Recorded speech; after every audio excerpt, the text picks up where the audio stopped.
খাচ্ছ? কেক খাচ্ছ? ওরে বাবা, কি হাসি! আর ডোডো কেমন করে, ডোডো কেমন করে? ও ডোডো এরকম করে। দুপুরবেলাও ঘুমাতে পারি না, সকালবেলাও যদি অত সকালে উঠে যাই না, শরীর খুব খারাপ। ক্রিম মাখো, ক্রিম মাখো।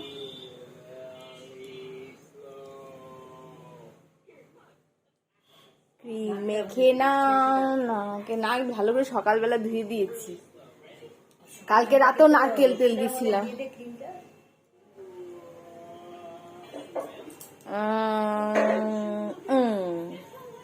ওটু কি দেখছো তুমি? হ্যাঁ,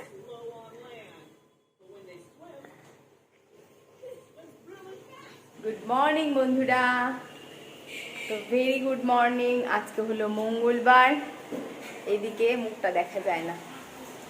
আর এখন বাজে সকাল 10টা। এখন থেকে ব্লগটা স্টার্ট করছি। আর ঠান্ডাটা বেশ ভালোই পড়েছে। এতক্ষণ চাদর গায়ে দিয়েছিলাম, আবার গায়ের উপর বেশ প্রচণ্ড ঠান্ডা হাওয়া। নভেম্বরে যে এত ঠান্ডা অন্যবার হয় না আর কি। নভেম্বরের শেষে গিয়ে ঠান্ডা ঠান্ডা হালকা লাগে, এবার তো একদম প্রচণ্ড ঠান্ডা আর কি। রাত্রেবেলা রীতিমতো কালকে আমি ভোর রাতে কম্বল, পাতলা কম্বলগুলোর উপরে আবার একটা ক্যাথা ঢাকা দিয়ে শুয়েছি। তো এই তো রান্নাবাড়ি চলছে। আয়ুষ দেখছে কার্টুন রীতিমতো, কি করা যাবে, এই সময়ও কার্টুনই দেখেন আর ভীষণ বিরক্ত করে সবাইকে। আর মাও তার সাথে বসে বসে দেখছে। মা তখন একটু মোবাইল দেখছিল, তারপর মা ইনসুলিন নেয়, যার সুগার আছে, তো তারপরে দুটো পাউরুটি বাটার দিয়ে লাগিয়ে দিলাম, খেলো। আজকে জলখাবারে হবে ওটস স্মুদি, ভিজিয়ে রেখেছি সকালে উঠে, রাতে আর ভেজানো হয়নি কারণ একটু দোকানে গেছিলাম। আর এই যে মাসি রান্নাবাড়ি করছে, আজকে মঙ্গলবার, এমনি নিরামিষ। আজকে ছুটিও আছে অফিস। এই যে আর একজন তার নিজস্ব কাজ করছে। আর এই যে আমার ঘুটো, আর এই যে মা সব বসে আছে। এখন অনেক কাজ আছে। এখন শীতের গরমের যে জামা কাপড় সেগুলো সব এক জায়গায় করব, সেগুলো ঢোকাতে হবে। আর শীতের জিনিস সব বার করতে হবে। এই খাটের ভেতরে সব ঢোকানো আছে। তো কি হচ্ছে বাবা, বাবা, ওরে বাবা, ওরে বাবা, ওরে বাবা, ওরে বাবা, হ্যাঁ, ওরে বাবা, শেষ না, তুই রিমোটটা চিপেছিস। এই যে টিভিতে এটা হচ্ছে, এটা হচ্ছে, ওটা দেখে দেখে লাফাচ্ছে। এরকম করে লাফায়, হ্যাঁ,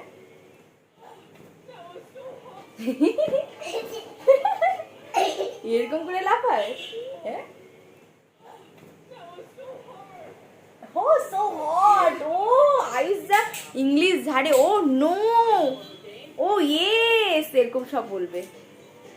কার্টুন দেখে দেখে এগুলো বলে, শিখেছে। ওহ নো বলো তো, বলো তো, ওহ নো বলবো না, মগ্ন হয়ে আছে। কি দেখাচ্ছে, কি দেখাচ্ছে, ওটা কি দেখাচ্ছে, এরকম লাফানো, এগুলো দেখলে তুমিও লাফাবা তখন। ওরে বাবা, আস্তে আস্তে আস্তে আস্তে, ওরে বাবা, ওরে বাবা, ওরে বাবা, এরকম এরকম করে লাফায়। আর ডোডো কেমন করে, ডোডো কেমন করে, জিবাটা বার করে দাও, জিবাটা, জিবাটা। ও ডোডো এরকম করে, জিবা বার করে। তো জামা কাপড়গুলো সব বার করতে হবে। কি অবস্থা এখানে, একদম ভর্তি। এগুলো সব বাছতে হবে, কোনগুলো শীতের পড়বে, কোনগুলো গরমের। গরমে সব ঢুকিয়ে দেবো, যেগুলো ছোট সেগুলো দিয়ে দিতে হবে। তোমাদের ওইদিকে মাসি ছোট বাচ্চা টাচ্চা আছে? মাসি, ছোট বাচ্চা টাচ্চা আছে জামা দেওয়ার? যে আয়ুষের ধরো যেগুলা ছোট হয়ে গেছে না, গরমে তো আর পড়তে পারবে না পরের বছর, ওগুলা দিয়ে দিতে হবে। যাওয়ার সময় আমি ছোট এক ব্যাগ নিয়ে গেছিলাম আমাদের ওই বাড়ির যে মাসিটা আছে, ওকে দেওয়ার জন্য, ওরও বাচ্চা আছে। এর আগের বার আশাকেও কতগুলো দিছিলাম, পাড়া থেকে বাচ্চা টাচ্চা আছে বলে।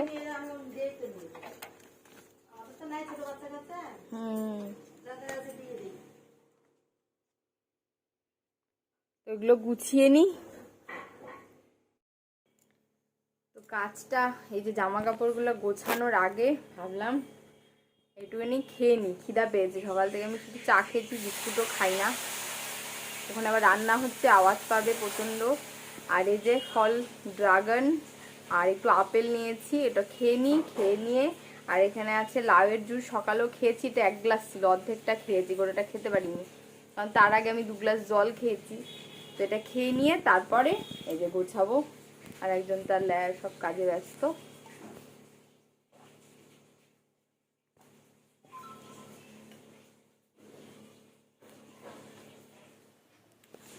তো দেখো এই প্রথম আমি থোড়ের চপ খাবো, মানে পকোড়া খাবো।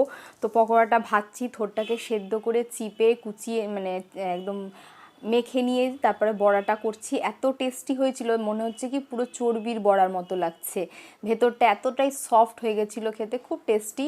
আর মাকেও দিয়ে দেবো, এই যে খাবার খেয়ে নেব। দুপুর হয়ে গেছে, ভাত টাত গরম করছি, একটু পোলাও ছিল আগের দিনে, সেটাও গরম করে নেব, কারণ শীতকালে দেখবে ঠান্ডা খেতে ঠিক ভালো লাগে না। এই যে ভাতও গরম বসিয়েছি।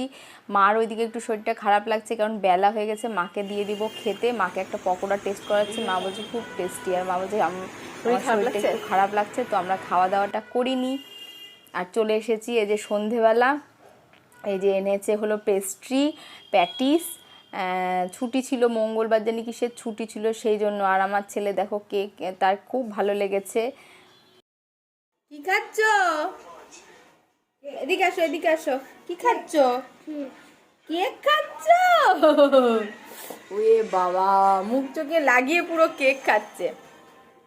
এই যে পেস্ট্রি এনেছে, পেস্ট্রি আর কেক। আর আমার চুল টুলের কি অবস্থা দেখা, তখন কাজ করতে করতেই চুলমুল আর আঁচড়ানো হয়নি, হয়ও না।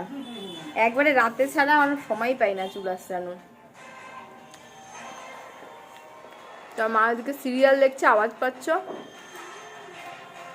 এটা খেয়ে টেয়ে নিয়ে খাট খুলবো। খাট খুলে ওই যে সব জিনিসগুলো বার করতে হবে শীতের, আর গরমের গুলো আবার ঢোকাবো। বিলুন সিদ্ধ করলাম, আমার তত দিতে লাগলো না। বিলুন, তোমার নাম কি? এরকম করছো? ও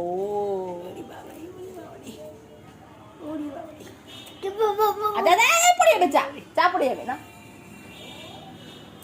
তো গুড মর্নিং বন্ধুরা, আজকে হলো নেক্সট ডে। কালকে অল্প একটু শ্যুট করেছি। তো এখন আমরা একটু সকালে প্রি ব্রেকফাস্ট করছি, মানে অল্প একটু চা খাচ্ছি, বাদাম খাচ্ছি, আর তার সাথে 1 পিস পাউরুটি। আমি তো পাউরুটি খুব একটা খাই না, আজকে একটু 1 পিস নিয়েছি। আর মাও ইনসুলিন নিল, 2টো পাউরুটি দিয়ে বললাম চা খাও, ব্রেড, ব্রাউন ব্রেড অবশ্যই। আর হলো তারপরে পরে রান্নাবাড়ি করছে মাসি, জলখাবারটা হতে একটু দেরি হয়, আমি করব পরে জলখাবারটা। তো ওই জন্য ধীরে সুস্থে করবো, ওই জন্য একটু খাওয়া থাকলে পেটটা ভরা থাকে, নাহলে 11টা পার হয়ে যায় খেতে খেতে। আর হাজব্যান্ড আবার অফিসও যাবে, সেই জন্য ওইদিকে রান্নাবাড়ি তোড়জোড়টা চলছে। আজকে এনেছে চিংড়ি মাছ। তো চিংড়ি মাছ আমি খাই না, কিন্তু মারা আছে, মাদের গলদা চিংড়ি বোধহয় এনেছে নাকি, বললো বড় চিংড়ি, জানি না গলদা না বাগদা। তো ওটা আজকে করব, তবে মালাইকারি করব, কিন্তু নারকোল নেই, নারকোল ছাড়াই করতে হবে আজকে মালাইকারি। আর আমার আর আয়ুষের জন্য হলো যে মোয়া মাছ এনেছে। আয়ুষ তো মোয়া মাছ খাবে না, ওর মধ্যে ওই চিংড়ি মাছের মধ্যে 2 পিস রুই মাছ দিয়ে দেব। আর অনেক কিছু হচ্ছে টুকটুক করে রান্না। তো সকালে উঠে ঘরদোর ঝাড় দিলাম, একটু দেরি করেই উঠছি কারণ দুপুরবেলাও ঘুমাতে পারি না, সকালবেলাও যদি অত সকালে উঠে যাই না শরীর খুব খারাপ লাগে। তাও 6টা 6:30 থেকে তো জাগাই পেয়ে যাই, কারণ আশা আসে কাজ করে, ও 6টা 6:30-র মধ্যে আসে। ওই শুয়ে থাকি, হয়তো 7:30-টার পরে উঠি। আর শীতকাল ভালোই ঠান্ডা ঠান্ডা পড়েছে। তো চলো এটাকে এনজয় করি একটু খাওয়াটাকে। যে বাড়ির বানানো বাটার, এর ঘিও দিয়েছি কারণ বাটারটা এমন জমে আছে না, আমি আর কি তুলতে পারছি না, খুব শক্ত হয়েছে, ওই জন্য ঘিও দিয়ে দিয়েছি বাড়ির। আর বাড়ির বাটার অল্প দিয়েছি। আর এই যে চা, এই দিক থেকে মুখটা আলোটা আসে না, রোদের আলো তো অন্ধকার লাগে মুখ চোখ। তো এই যে কাপড়গুলো মেলতে এসছি, আর এই যে দেখো ছোট ছোট গাছ নিয়ে এসছি। এই যে গাছগুলো লাগিয়ে দিয়েছে মা, এখানে মাটিতে টবও সব রেডি করে রেখেছে। বেশি গাছ আমি লাগাতে পারবো না এখানে, অল্প কটা একটু লাগাবো। শীতকাল একটু গাছ না লাগালেও কেমন লাগে। আর এই যে অনেকদিন পর তোমাদের গাছ দেখাচ্ছি, এই যে তুলসী গাছটা, এখানে আজকে একটা নীলকণ্ঠ ফুটেছিল তো তুলে নিয়েছি, একটা কড়ি আছে। ও মা, এইটাতে জানো তো আবার মিলিবাগ দেখতেছি, এটা মাথায়, ওই জন্য ফুলগুলা ফুটতেছে না মাথাটা। তো আমি আর মা এটাই আলোচনা করছি যে এই যে গাছটাতে না শুধু পোকা ধরে যাচ্ছে, মিলিবাগ। ফুল খুব সুন্দর ফোটে ফুলগুলো, কিন্তু বেশি ফুটছে না। এই যে এই গাছটা তো গোটা গরমে ফুটলোই না, শুধু মিলিবাগ হয়ে যাচ্ছে। এইগুলো ওই 9 o'clock টাইপেরই গাছ আর কি, সকালে সন্ধ্যায় বুঝে যায়। নামগুলো আমার ঠিক মনে পড়ছে না, তাই মা আবার এগুলো ছেটে দিচ্ছে। মা থাকলেই সুবিধা, যখন আসে গাছের কাজগুলো আমার করে দেয়, ওগুলো নিয়ে আমার কোনো চিন্তা করতে হয় না। শীতের অনেক গাছ, কিছু গাছ, অনেক গাছ নয়, এখানে আমি বেশি গাছ লাগাতেও পারবো না, কিছু গাছ এনে লাগিয়ে টাগিয়ে সব মাটি টাটি রেডি করে দিয়েছে। তোমাদের পরবর্তীতে আমি দেখালে উঠবে যে এখন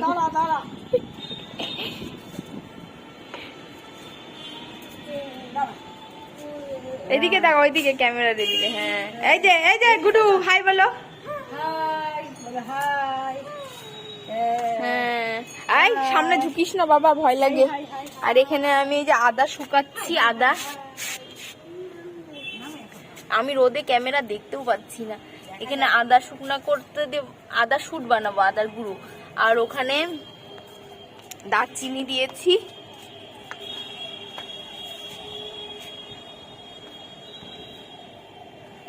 তো চলো কাপড় টাপড় গুলো মেলে নি। তো হলো চিংড়ি মাছের মালাইকারি। হ্যাঁ দেখো, রান্নাঘরে আমার লাইটটা কম, আর একটা লাইট ছিল স্ট্রিপ লাইট, ওটা কেটে গেছে। আর এই যে আয়ুষের জন্য এখানে দুটো রুই মাছের আর কি পেটি ছিল, ওটা দিয়ে রেখেছিলাম, তো ওটা তুলে নিলাম, কারণ চিংড়ি মাছটা আমার সেদ্ধ হয়নি।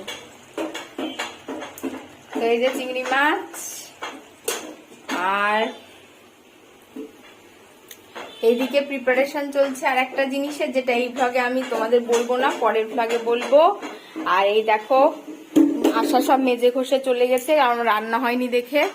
আর এই যে আয়ুষ, তাকে লাঠির ভয় দেখিয়ে দেখিয়ে আমি মৌসুম্বির জুস খাওয়াচ্ছি, তাই না? দাও, কি করবো, পিটাবো না? আচ্ছা দাও, রেখে দি, এখানে থাক। তো এখনো 1টা বাজে, স্নান হয়নি।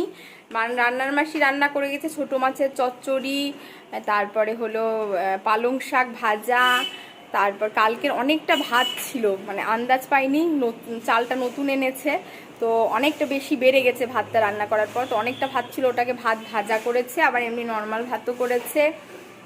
ওলকপি যে আছে, ওলকপির পাতা বাটা হয়েছে, একটু ডাল আছে, মানে অনেক কিছুই আছে টুকটুক টুকটুক করে। আর রাত্রে একটা জিনিস করব, যেটা এই ভ্লগে আমি বলবো না, ওটা পরের ভ্লগে তোমাদের শেয়ার করব। আর এখন ওই চিংড়ি মাছের মালাইকারিটা, তবে চিংড়ি মাছটা আমার কাছে একটু গন্ডগোল হয়ে গেছে, কারণ চিংড়ি মাছটা আমি একটু বেশি ভেজে ফেলেছি, ওই জন্য একটু শক্ত হয়ে গেছে, সেদ্ধটা হতে সময় লাগছে। চিংড়ি মাছ অত ভাজে না, কিন্তু খুব তাড়াহুড়ায় ছিলাম তো একটু বেশি ভেজে ফেলেছি, তো সেই জন্য একটু শক্ত হয়ে গেছে, কিন্তু দেখতে কিন্তু বেশ ভালো হয়েছে। এখন স্নান করব, মা বেরোলে তারপরে খাওয়া দাওয়া। তো খাওয়া দাওয়ার সময় আমি দেখাবো, আর ব্লগটাকেও শেষ করতে হবে, কালকে থেকে আমি কন্টিনিউ করছি। শুজ পরবে, এই আয়ুষ শুজ পরবে, এগুলো জুতো কালকে বের করেছি, সব ঢোকানো ছিল। শীতের কিছু কিছু বার করেছি, সব বার করিনি, কারণ খুব শীতটা এখনও পড়েনি, আমার ঘর ছোট, এমনি চারিদিকে একদম সব কিছুতে ভর্তি হয়ে থাকে জিনিসপত্র, জামা কাপড়, আবার এত বার করব। কিছু বের করেছি, হালকা পাতলা কম্বলগুলো, শীতের হালকা সোয়েটার, তো সেটাই। তো চলো এখন রান্নাটা শেষ করি, স্নান ধান করি, তারপরে আবার তোমাদের সাথে দেখা করছি।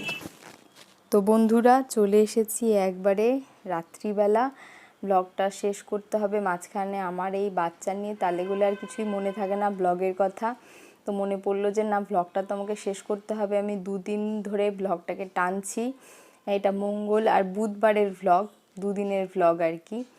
আর এই যে আয়ুষকে এখন চিংড়ি মাছ দিয়ে একটু শাক নিয়েছি, পালং শাক, কারণ ও দুপুরবেলা খায়নি, ঘুমিয়ে গেছিলো, তাই এখন প্রায় 7টা মতো বাজে, ওকে এখন তাড়াতাড়ি ভাতটা খাইয়ে দিচ্ছি, কারণ ওর খিদে পেয়েছে। আর ঘুম থেকে উঠে দুধ খেয়েছিল বিকালবেলা, তো ওই জন্য রাতে না হলে শাক দিই না, দুপুরে যেহেতু খাইনি, আর পালং শাক খাওয়াটা দরকার, বাচ্চাদের কনস্টিপেশনের সমস্যা থাকলে সেটা দূর হয়। তো সেই জন্যই তো ভ্লগটা বন্ধুরা এখানেই শেষ করবো। যদি তোমাদের ভালো লেগে থাকে অবশ্যই কিন্তু লাইক করো, সাবস্ক্রাইব করতে ভুলো না, প্লিজ আমার পাশে থাকো। আর কমেন্টের মাধ্যমে জানিও তোমাদের গুরুত্বপূর্ণ মতামত, পেলে আমার ভীষণ ভালো লাগবে। আর ব্লগটা আমি এখানেই আজকে শেষ করছি। তো আয়ুষে যে খেয়ে নিচ্ছে, আর মাও একটু টিভি ওখানে বসে বসে মোবাইলে সিরিয়াল দেখছে, কারণ এখানে আয়ুষ কার্টুন দেখছে। তো এই তো চলো বন্ধুরা, সবাই অনেক ভালো থাকো। আমার যে কটা ফ্যামিলি মেম্বার এই ইউটিউবে বেঙ্গলি রহন সহনে 23 জন মতো, তারাই আমার কাছে অনেক বেশি মূল্যবান। একটা একটা করে যখন সাবস্ক্রাইবার জোরে, সেই বোঝে কতটা মূল্যবান এক একজন সদস্য। তো প্রত্যেককেই আন্তরিক ভালোবাসা দিয়ে আজকে ব্লগটা শেষ করছি। প্রত্যেকে ভীষণ ভালো থাকো, ভীষণ সুস্থ থাকো, নিজের শরীরের প্রতি যত্ন নিও। ডেঙ্গু আবার বাড়ছে, তো বি কেয়ারফুল। তো এখানেই শেষ করলাম, টাটা। বাবা বাই করো তো, বাই। এই যে ফোনের দিকে তাকায়।